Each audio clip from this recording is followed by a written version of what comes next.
Почитувани гледачи, добар ден. Вторник е, време за нова епизода од емисијата Медицинско капче.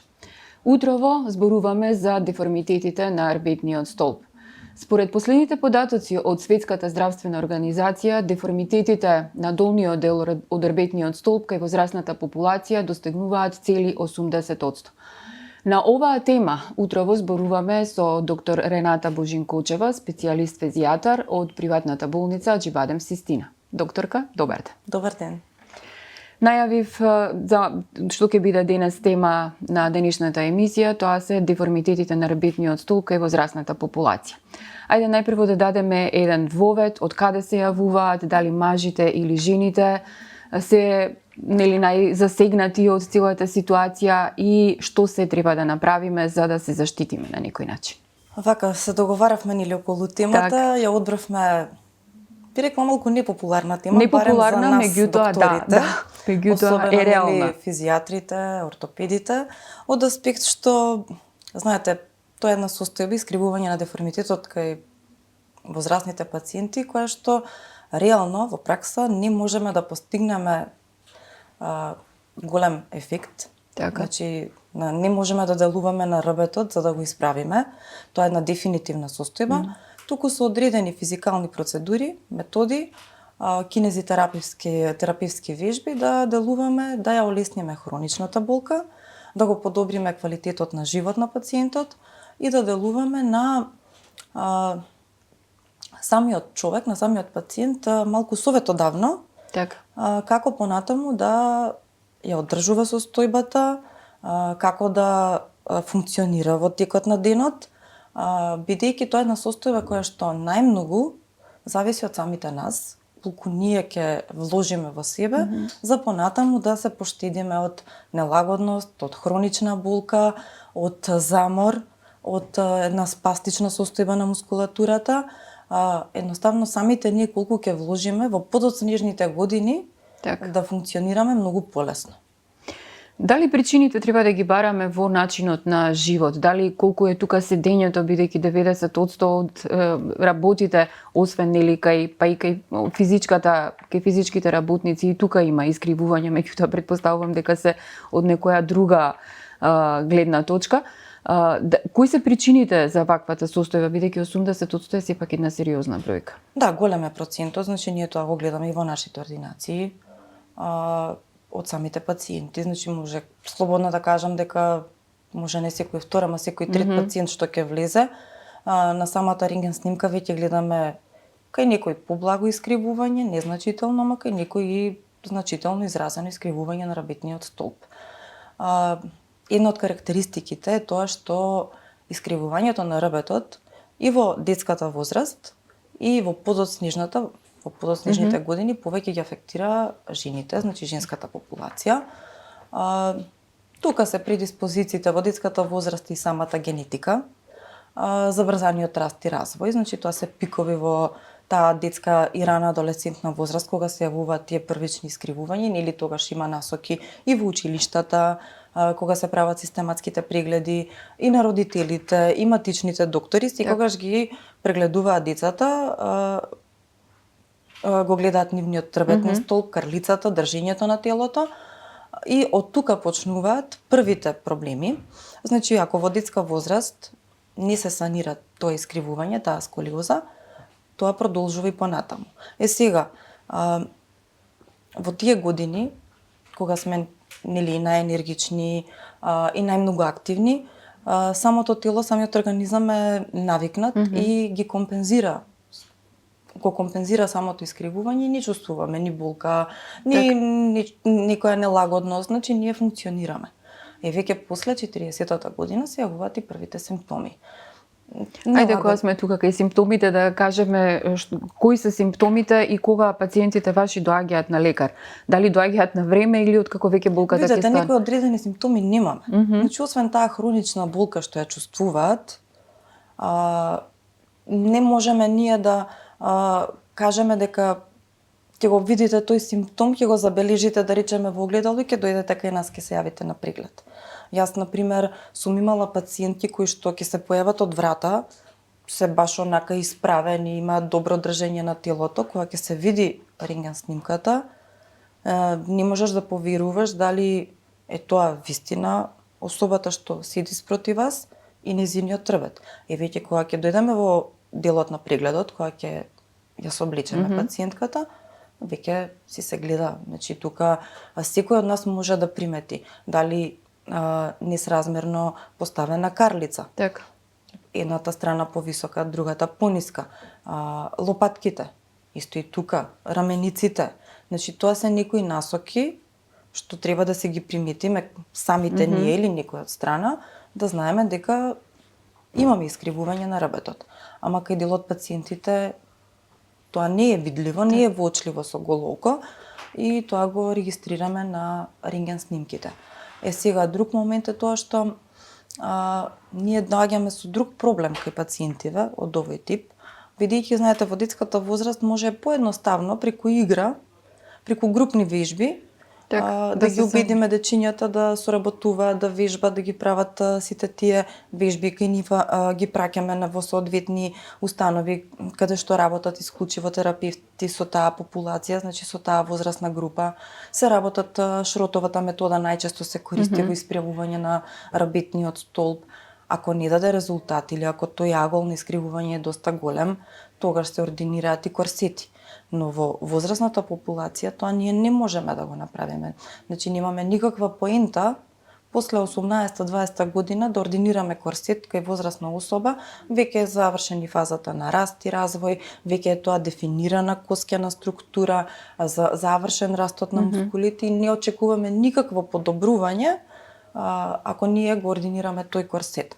И сега тука почнуваме со совети, насоки, како пациентот треба во текот на денот да применува одредени вежби, да има правилно држење на телото, што може би е број 1 во овие случаи, не само во овие случаи. Тоа е ставка што сите ние треба да ја почитуваме како ќе го држиме нашето тело, нашата постура и во текот на работниот процес, додека сме на работа и после дома, во домашните уврски, ама тоа е некако и најтешкиот дел за да делуваме кај пациентите и кај популацијата. Може тука малку фали тој момент на поголема медиумска експонираност на проблемот, некои совети, некои кратки прилози за... Так. И може би, како да ви кажам, во едно современо општество, со брзо темпо во кое што ние сега живееме и функционираме, може би и тоа е главниот проблем што сакаме све да завршиме во најкраток можен рок, да ги запазиме термините, не внимаваме на некои безазлезни, за нас безазлезни, а во суштина се и многу битни ставки. Начинот на кој ќе седнеш, на кој ќе станеш, значи тие нагли движења, нагли покрети, нагло станување, нагло седнување, дали на столче, дали влегување, излегување во кола.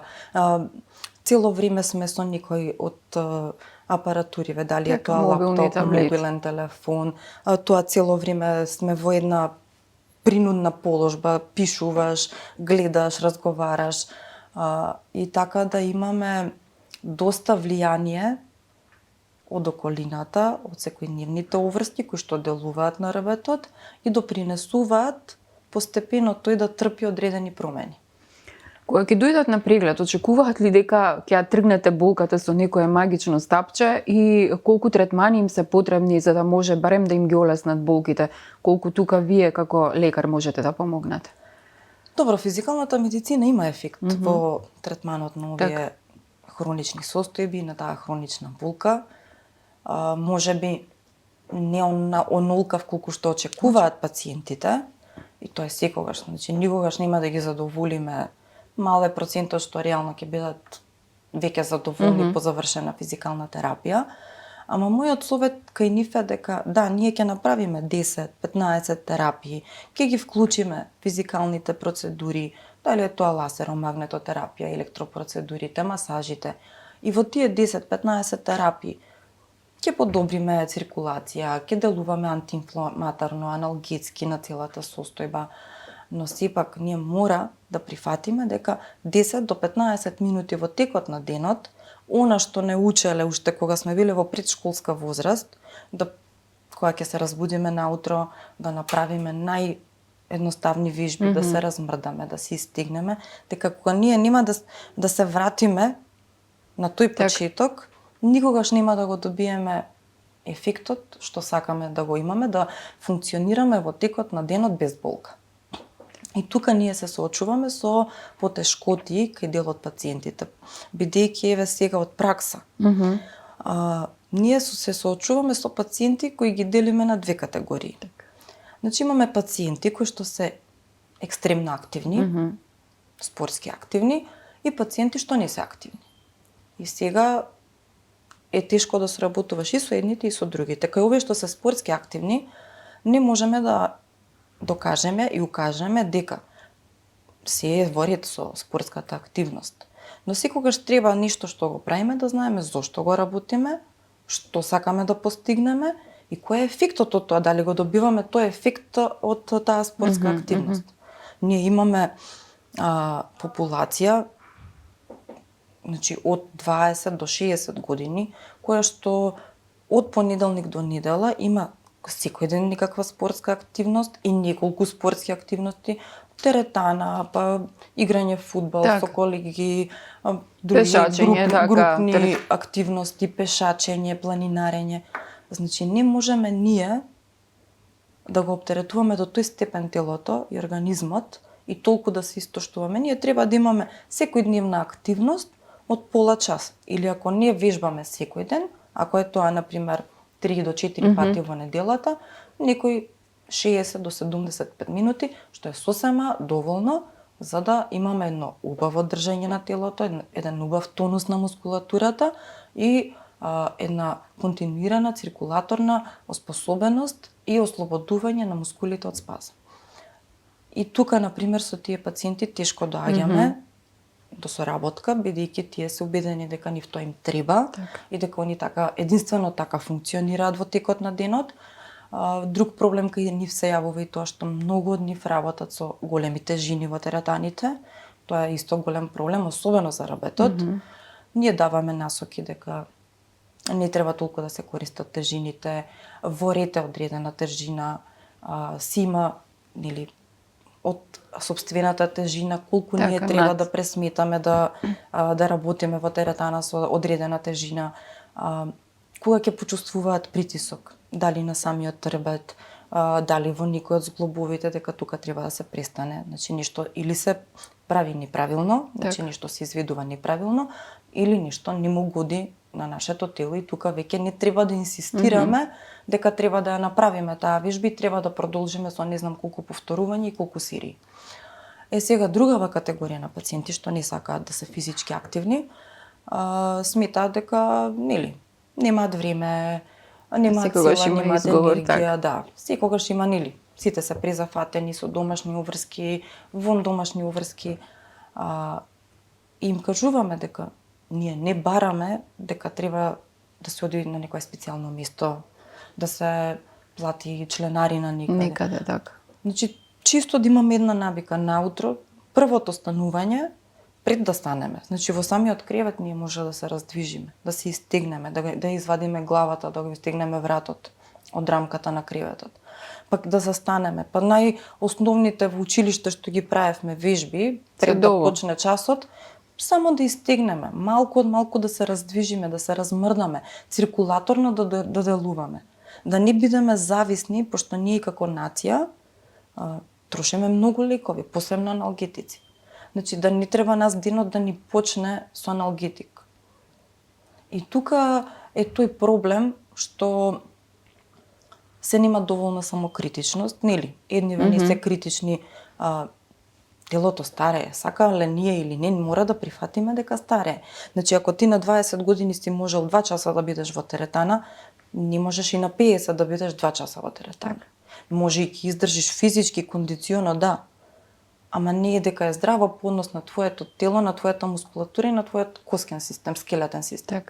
И тука, например, се тие некои бариери што ги имаме со пациентите и малку потешко соработуваме во тој дел. Можете ли некоја возрастна граница да ни кажете кои се најтешки пациенти, помладите или повозрастните со сколиоз? Не можам да кажам, пошто се сретнувам да ви кажам баш онака па последниве година две баш е интересно тоа што барем јас сум доста изненадена од помладата популација. Значи тоа се 25 до 35 години, што прво се нетолерантни на болка, не сакаат ништо да ги боли. Така. Сакаат болката да исчезне преку ноќ. Бараат магично решение. Некако се и фокусирани и секогаш се онака, значи, дали е тоа една точка, едно место, дека нив ги мачи, дека го чувствуваат.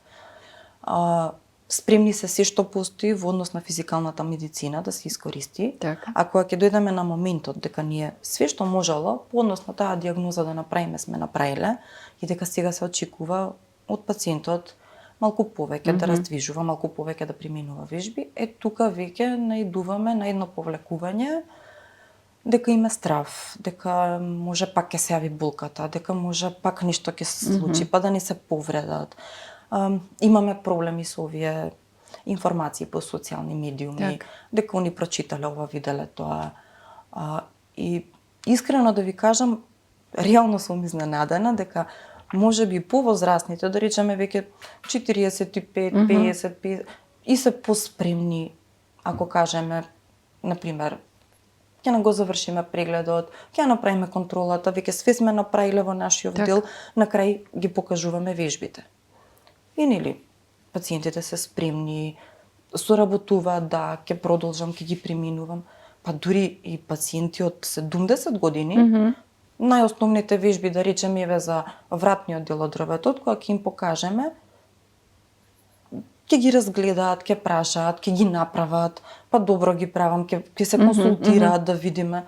За разлика, да речем, имам една популација млада што некако не би рекла дека е мрзелива, туку е некако така, како исплашена, како несигурна, како фокусирани на една состојба, што сметам дека е повеќе влијание од овие мас медиуми, од сето тоа што се гледа, од сето тоа што и пробуваме да им кажеме дека сето тоа што ќе го видат и ќе го прочитаат, дека не е реалноста. Така. Докторка, темата е многу голема, имаме уште многу прашања на кои што треба да одговориме, меѓутоа времето ни е кратко. Еве за крај на интервјуто, на самиот почеток ја спомнавте кинезитерапијата, нели како еден начин на лекување и на подобрување на деформитетот. За крај на интервјуто препорака какви вежби треба да се прават, кога е време да се посети нели лекар, што треба да направат, иако дадовме на дел од овие прашања одговор, меѓутоа да го заокружиме интервјуто.